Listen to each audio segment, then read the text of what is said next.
Coaching football is hard. It requires a complex choreography of player movements and skills. If you fail badly as a coach, you will look like a fool.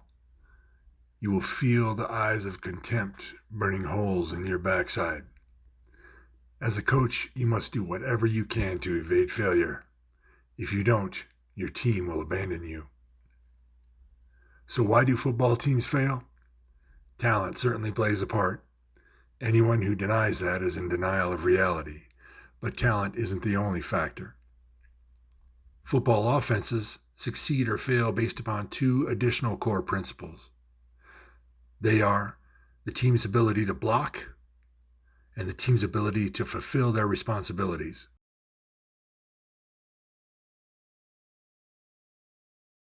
As a coach, you must install an offensive system that takes these principles into account. If you don't, then you better have a team loaded with unicorns, or your season will end in disaster. Every play ever devised by any coach works on paper. But when you get on the field, can your Jimmies and Joes execute those X's and O's?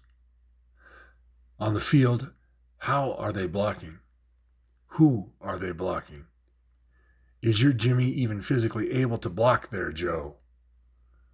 Where are your players supposed to go? Do they even know? Are you sure they know?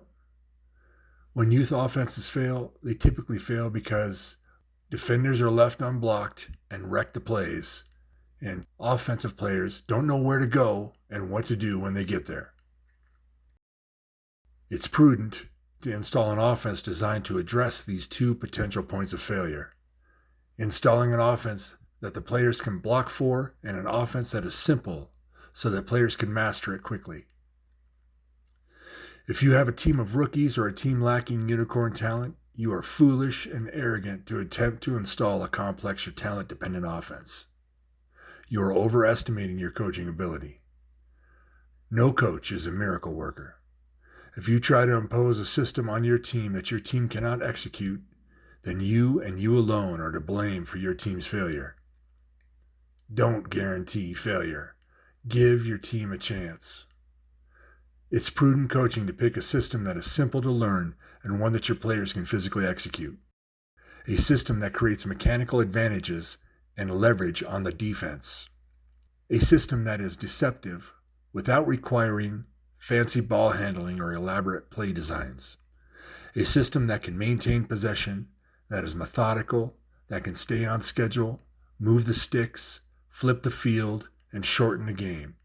A system that keeps the ball out of the hands of your opponent's athletes. Install that system, and your team will succeed.